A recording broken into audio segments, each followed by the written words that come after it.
Continuing our Incarnation Cross series as we make it through all the Incarnation Crosses, because I think it's going to be fun and I haven't really seen anyone else go through it in such depth. So we are continuing the series with the Juxtaposition Cross of Listening.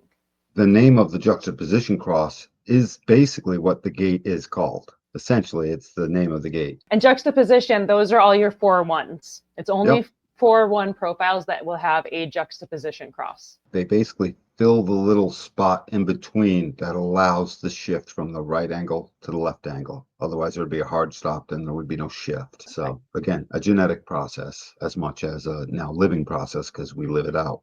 Well, thank you to everyone who is watching and liking, subscribing, commenting, hanging out with us. We love having you, and let's get into it. So the Juxtaposition Cross of Listening, it's the identity center, the ajna, and the throat are included. And it's part of quarter 1, which is initiation, and it's very much about mental inspiration. And the gates are 13, 7, 43, and 23. And it's around February 4th, give or take. And these are great listeners and secret keepers who often explain themselves and their breakthrough insights best through an art form. And then in the Global Incarnation Cross Index book, Ross says, Juxtaposition Cross of Listening is a very fixed process. All 4 1s have a very fixed process. And gate 13 has an inherent capacity to be able to listen. And it's all about collecting experiences of others. It's a very fixed fate, which can be very, very uncomfortable because these people come into the world to listen, but not to speak. And they have an enormous difficulty being able to explain themselves. 4323 brings definition, forming the channel of individuality. And individuality is very unique and mutative. And these are great, great listeners. They know secrets that no one will ever hear. And they are kind of a magical part of the Sphinx off to the side because the listening comes off the Sphinx. And the 13-7 still carries the Sphinx's power. And then it's all of a sudden a shift to the mental plane with the 43 and the 23, which is individual and acoustic. And 43 is the sound that one hears in your head. And it's the sound one hears that says, I've got it now. But it doesn't mean that they're going to be able to express it out of the 23rd gate. So the right angle cross of listening, it can also be called the cross of stuttering. And so allow these people to listen without pressuring them to share. And that's a very big thing for them. So ultimately, they'll share. Yeah. And they ultimately find another venue to be able to get that out. They tend to find artistic outlets for what they have been listening to, and they're great appreciators of music. And it's the kind of human being that loves a good lecture. It's about being a good listener and not being a talker is their heaven. It's what they're here for. And they fulfill their purpose for the totality of that role. A lot of times people get a little agitated or they get put off because they can't tell what's happening if the other won't talk. So if you've got this juxtaposition, please recognize that. You know, like Moni was saying, really about not pressuring them. As soon as you add in this channel of explanation, basically this channel of structuring the thoughts that come out as noise and get metamorphosized into language and an explanation, basically. Once we add that channel in, we left the direction of the Sphinx, which when 13 is there, it's very much a refining direction. We're refining how we're moving.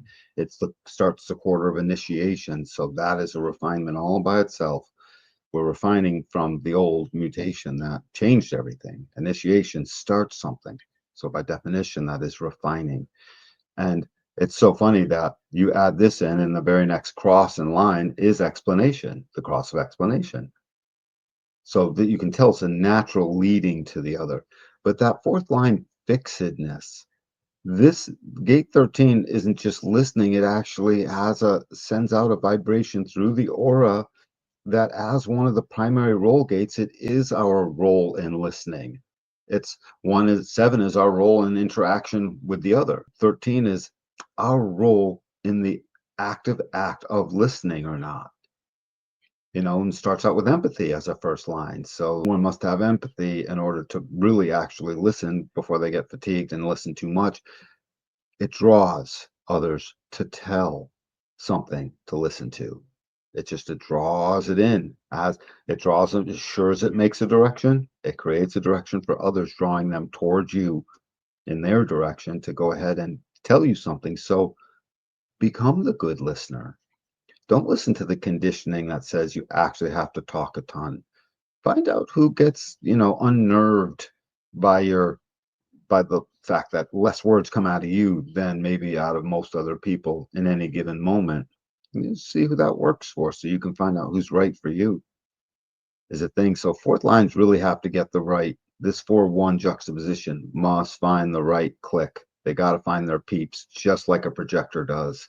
They got to find their peeps, because not everyone's going to be for that.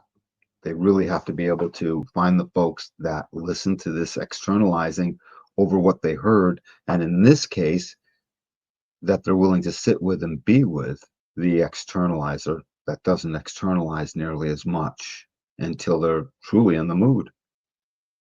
It's all about being in the mood. 4323, individual definition. If it's in the mood, it will be empowered. So they speak and they empower the rest of the direction based on what they were listening to. And wouldn't you know, all of that needs to be explained in the very next cross. And that's where we move to. The juxtaposition cross of listening, it's the identity, the ajna, and the throat. It is a conduit for transformation, absorbing experiences, offering clarity through unique insights by truly hearing others and expressing their inner knowing. The purpose is bridging individual and collective understanding, helping others integrate new perspectives and release outdated patterns, facilitating transformation by sharing insights that resonate deeply and align with truth. Guide by deeply understanding human experiences, sharing transformative insights through empathic listening, gate 13, authoritative presence, gate 7, intuitive breakthroughs, gate 43, and clear expression, gate 23, helping others navigate change and align with their own truth. Yeah, I think it's kind of cool that it's identity, throat, ajna. So we need the toy box to measure all of this stuff. The listening does nothing if we leave it to a splenic intuition or an emotional clarity only. It's got to get up into the ajna for conceptualizing and vocalization according to the metamorphic capacities of the top of the throat. The most metamorphic part of the throat is 62, 23, and 56. That's their specific job, is a true metamorphosis of noise, sight, vision, and nothing, which is mental activity. It's nothing. It doesn't speak. It's got no lips. The top of the throat metamorphosizes that juice into language, concise, and it does it instantaneously. Look, we're talking now. I mean, it's an incredible thing. So that's about all I have to say about this one. I just love that the identity through a thought speaks. It's not just identity to throat speaks. That's the Sphinx. Think about it. The Sphinx is identity to throat speaks, right? And technically, sacrally generated identity to throat speaks. Grunt, groan, direction, direction here, direction there, because 2 points at the sacral. This is, okay, I see direction there, but now that I'm listening really clearly and I'm ready to externalize a very fixed thing, and there's at least 18 million of us on planet Earth, so we're definitely setting out a network doing this. I need my mind. Sacral's not enough anymore. Mind helps make the direction. So, but don't take that to mean mind makes decisions, okay? Strategy and authority does that for you.